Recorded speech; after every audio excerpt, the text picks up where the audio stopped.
I watched my mother collapse to her knees in the courtroom as the judge read her sentence. The woman who raised me, who tucked me in at night and kissed my scraped knees, would spend the next 15 years in prison for kidnapping, for stealing me, for erasing who I really was. My name is Hope Garcia. At least, that's who I thought I was for 32 years of my life in Tulsa, Oklahoma. I grew up in a modest 3-bedroom house with floral wallpaper in the kitchen and a tire swing in the backyard. My mother, Linda Garcia, raised me alone after my father died in a car accident when I was just a baby. I never questioned my life or my identity until 8 months ago when Jake proposed to me. Jake wanted us to honeymoon in Italy. "You'll love the Amalfi Coast," he'd said, eyes bright with excitement as he showed me pictures of cliffside villages and turquoise waters. I applied for my first passport, submitting my birth certificate as the application required. 3 weeks later, I received a letter stating there was no record matching my documentation. Some clerical error, I assumed. When I told my mother about the passport issue, something changed in her eyes. A flash of panic quickly masked by irritation. "Those government offices are always making mistakes," she said, waving her hand. "I'll make some calls, don't worry about it." But her voice had a slight tremor I'd never heard before. That night, she drank 3 glasses of wine instead of her usual one. Have you ever had that feeling when something small shifts in your world and suddenly nothing feels right? Like when you notice a picture frame hanging slightly crooked and then you can't unsee it. That's what happened to me. I couldn't stop thinking about my mother's reaction. If you've ever experienced that moment when your instincts scream that something is wrong, let me know in the comments. And if this story resonates with you, please hit the like button so I know I'm not alone in what happened next. A week passed with no update about my passport situation. My mother avoided the topic entirely. One afternoon, while she was at her book club, I decided to look through her files for a copy of my birth certificate. I couldn't find anything in the filing cabinet, but something pulled me toward her bedroom, to the antique jewelry box she kept on her dresser. The bottom drawer contained the usual things: old rings, tangled necklaces, and a few sentimental trinkets. But when I pressed on the velvet lining, it gave way slightly. Hidden underneath was a folded document, a birth certificate, but not mine, not the one I'd known my whole life. This certificate listed a baby girl named Lucia Reyes, born on my birthday to parents named Alina and Miguel Reyes. My hands trembled as I stared at it. The birth date matched mine exactly, but everything else was different. And tucked behind it was a small newspaper clipping from 1990 with the headline, "Child missing from state care, authorities investigating." I carefully replaced everything and spent the next 3 days in a fog. Who was Lucia Reyes? Why did my mother have her birth certificate? The questions circled in my mind like vultures. I told Jake I needed to work late and instead went to the Tulsa Public Library. The microfilm archives held local newspapers dating back decades. With shaking hands, I searched for articles around my birthday. And there it was, a small article about a 14-month-old girl who disappeared from a foster home. The child's name, Lucia Reyes. My stomach knotted as I read further. Lucia had been placed in foster care after her parents died in a house fire. Police suspected she'd been taken by someone with inside knowledge of the foster system. That night, I couldn't sleep.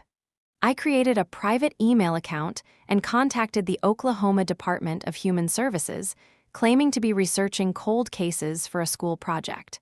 I asked for any public information about the Lucia Reyes case from 1990. 3 days later, I received a response with a link to publicly available case summaries. One detail hit me like a physical blow. The case investigator had noted that an employee at the agency, Linda Morton, had abruptly quit her job shortly after Lucia's disappearance. Linda Morton, my mother's maiden name. The room spun around me. Could it be? Had my mother kidnapped me? Was I really Lucia Reyes? I began digging deeper, careful to clear my browsing history and only research when my mother wasn't home. I learned that facial recognition technology could compare childhood photos to adult faces with surprising accuracy. I uploaded my current photo alongside the grainy newspaper image of baby Lucia. The software gave an 89% probability match.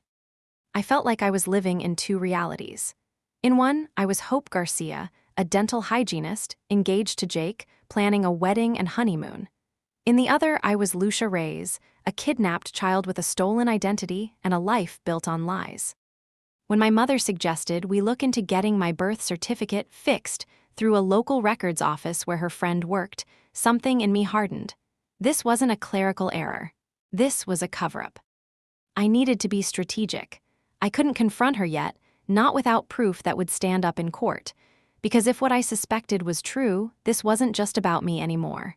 This was about justice for the Reyes family who had lost their daughter twice, first to a fire, then to a kidnapper.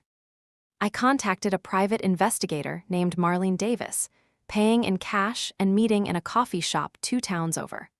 I told her I needed information about Linda Morton from the early 1990s, particularly her employment at Oklahoma DHS and any connection to the missing Lucia Reyes case. While waiting for Marlene's findings, I maintained a facade of normalcy. I smiled through dinner with my mother. I discussed wedding venues with Jake, but inside I was unraveling. Who was I if not Hope Garcia? What would Jake think? Would I lose everything if I pursued this?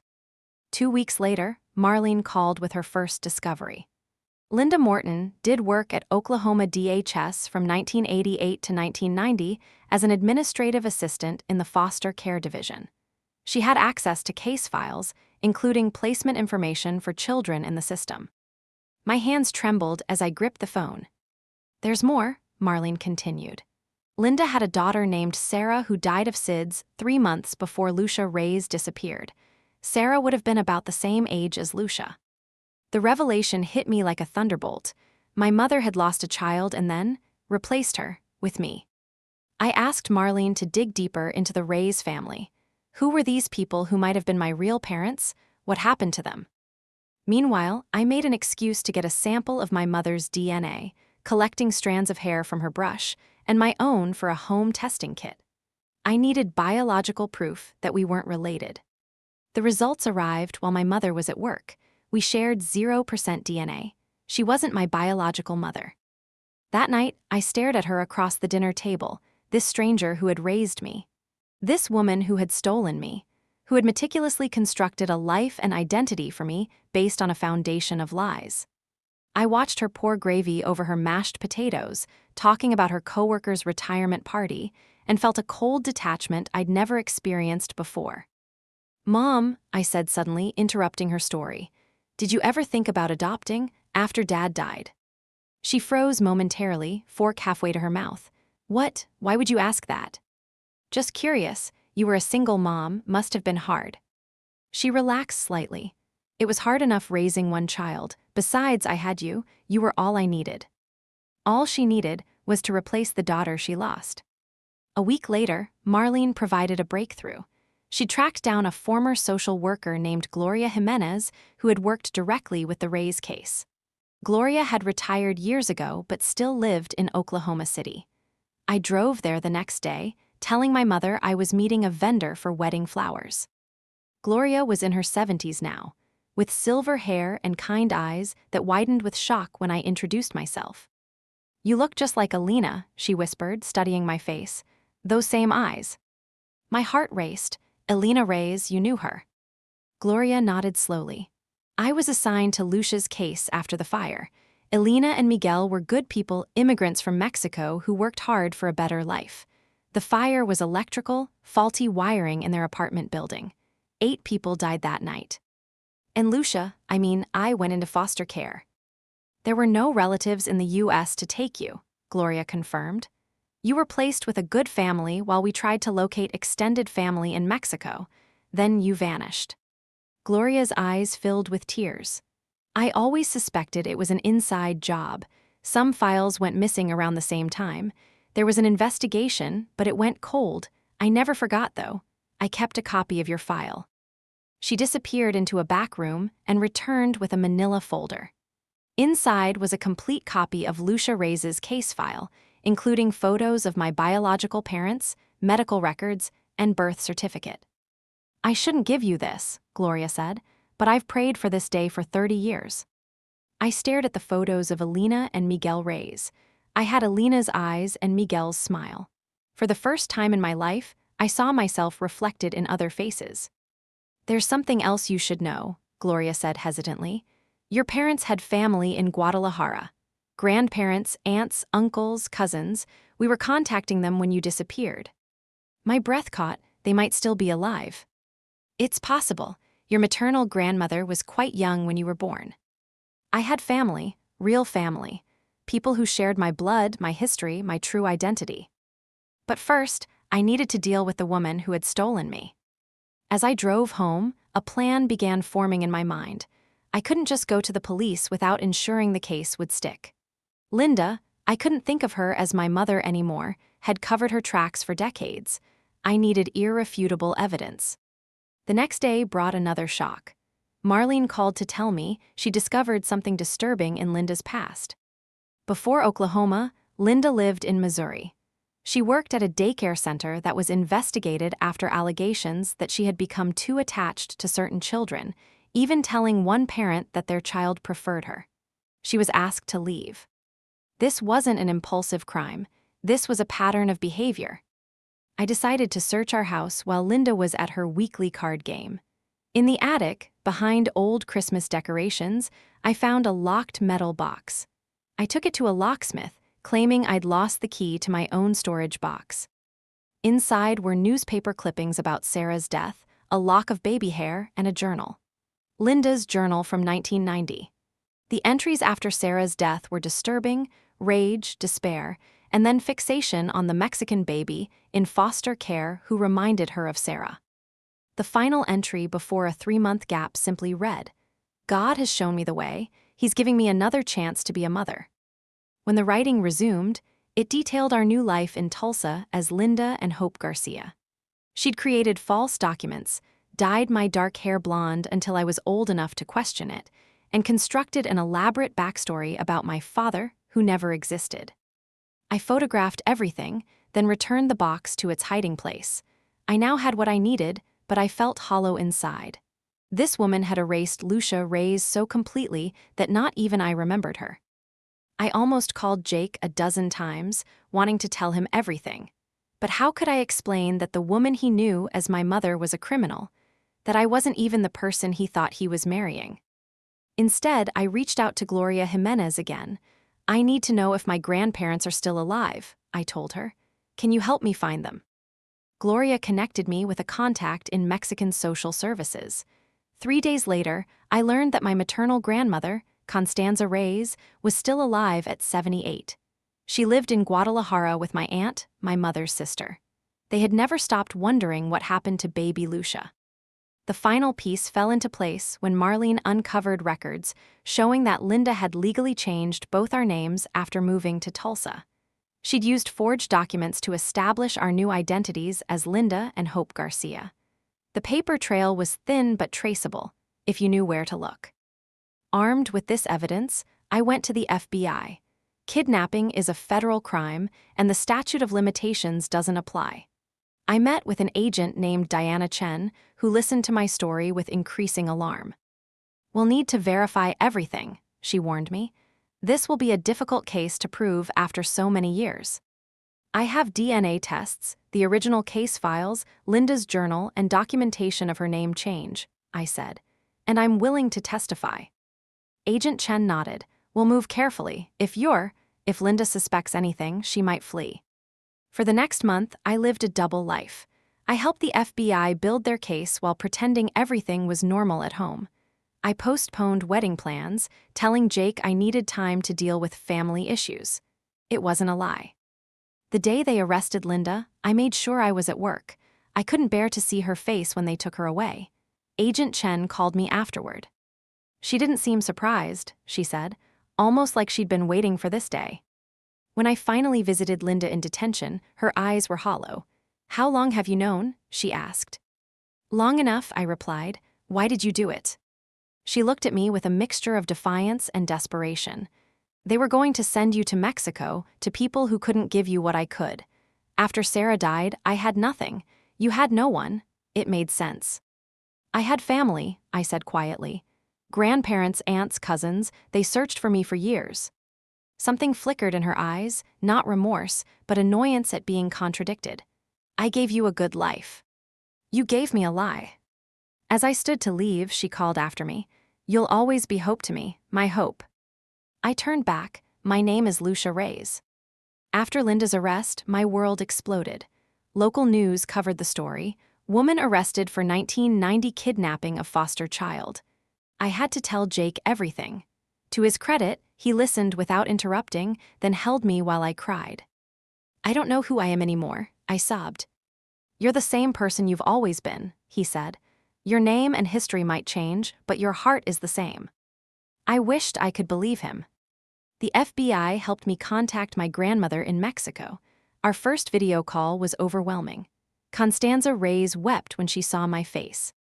"Lucia," she whispered, touching the screen, "Mi nieta, you look so much like Alina."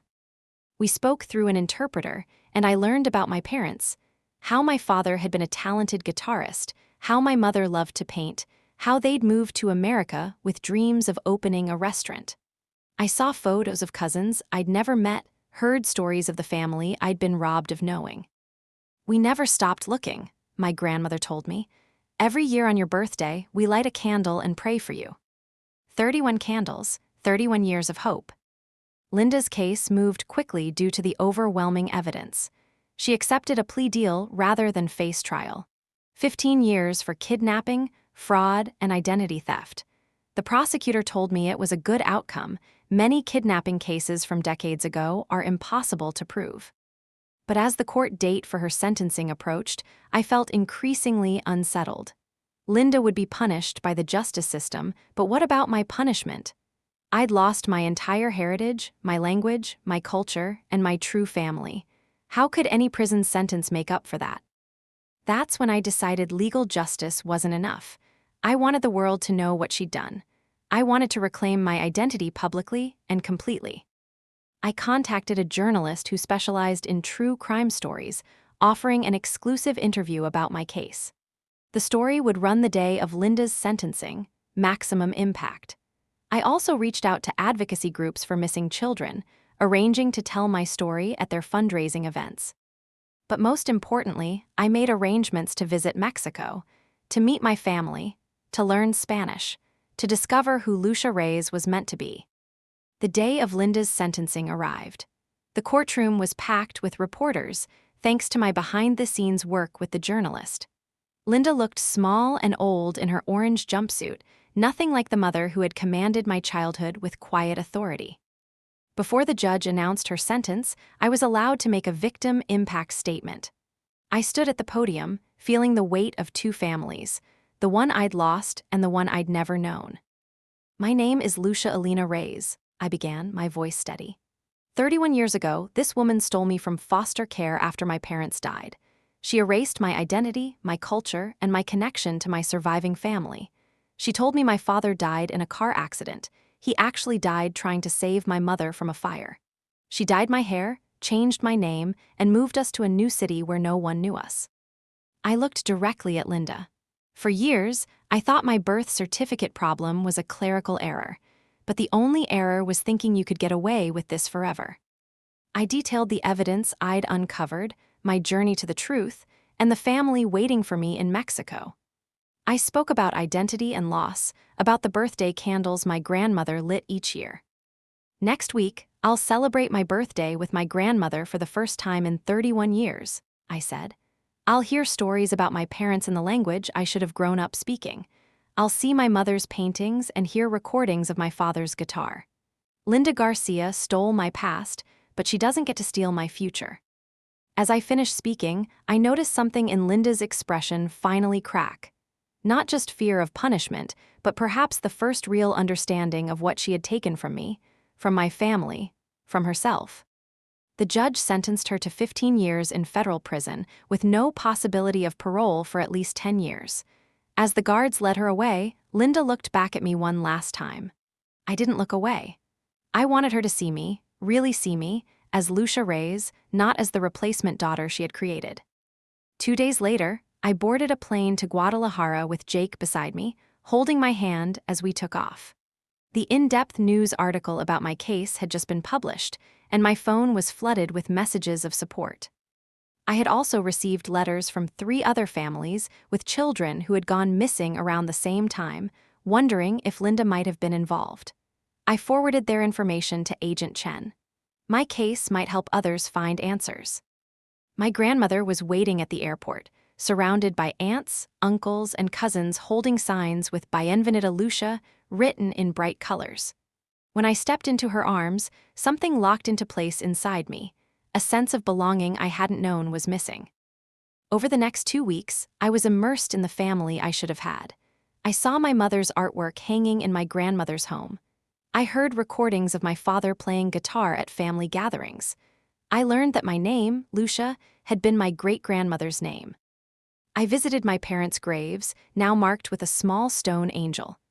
My Aunt Alina, named for my mother, held my hand as I knelt before them. "They would be so proud of your strength," she told me in careful English, "to find your way back to us after so long." On my birthday, my grandmother made traditional foods, and my extended family gathered to celebrate. They gave me photo albums, family heirlooms, and stories, so many stories. As we sat around the table, candles glowing on my cake, my grandmother took my hand. "Every year I would wonder where you were on this day," she said through my aunt's translation. "If you were happy, if you were loved, if you remembered us at all." "I didn't remember," I admitted, "but I feel it now, like my heart remembers even if my mind doesn't." When I returned to Tulsa, I began the legal process of reclaiming my name. Lucia Reyes would appear on my driver's license, my passport, and my wedding certificate. Hope Garcia would exist only in the past, in the lie Linda had created. Jake and I rescheduled our wedding for the following spring, with plans to include a traditional Mexican ceremony to honor my heritage. My grandmother would fly up with my aunts and cousins, 2 worlds merging into one truth. I also decided to donate the proceeds from my story to organizations that help locate missing children. Perhaps by sharing what happened to me, other families might find their own missing pieces. The day I received my new passport, my first legitimate one, I stood looking at the name printed on it, Lucia Reyes, my true name, the person I was always meant to be. Linda's deception had been revealed, her carefully constructed fiction dismantled. But her punishment wasn't just the prison sentence. It was knowing that her actions, meant to fill the hole in her heart, had ultimately left her with nothing. No daughter, no family, just an empty house filled with memories of a relationship built on lies. As for me, I lost one mother, but gained a grandmother, aunts, uncles, and cousins who had been searching for me all along. I discovered a heritage rich with traditions, music, and love that had been waiting for me to reclaim it. Linda once wrote in her journal that God had shown her the way, given her another chance to be a mother. But the truth has a way of finding the light, even after decades of darkness. I sometimes wonder if she sits in her cell looking at old photographs, trying to convince herself she did the right thing. That she saved me from a life in Mexico with people she deemed less worthy than herself. I wonder if she understands even now the size of what she stole, not just a child, but an entire world. The last time I visited her, just before moving permanently to Guadalajara with Jake, she asked if I would ever forgive her. "You raised me," she said. "Does that count for something?" I considered her question carefully. "You loved a little girl who reminded you of your daughter," I finally said, "but you never loved Lucia Reyes. You tried to erase her, and I can't forgive you for that." I stood to leave, but paused at the door. "My grandmother lights a candle for me every year on my birthday," I told her. "This year, I'll light one for Sarah too, the daughter you lost, the one you should have grieved instead of trying to replace." Her face crumpled at the mention of her real daughter's name, and for the first time, I saw genuine grief break through her defenses. As I walked out of the prison that day, I felt the weight of 2 names, 2 lives, finally settling into one truth. Linda had stolen my past, but in discovering that theft, I found my future, my real family, my true self. Sometimes justice comes in unexpected ways. Sometimes a passport application reveals a lifetime of lies. And sometimes the greatest revenge isn't punishment, but reclamation. Taking back what was stolen from you, piece by precious piece. I am Lucia Reyes. I was lost, but now I am found. And that is a truth that no one can ever take from me again. Have you ever wondered about your own family secrets? What would you do if you discovered your entire identity was built on a lie? Leave a comment below and subscribe to hear more stories of justice, identity, and the power of truth. Because sometimes, the most important journeys are the ones that lead us back to ourselves.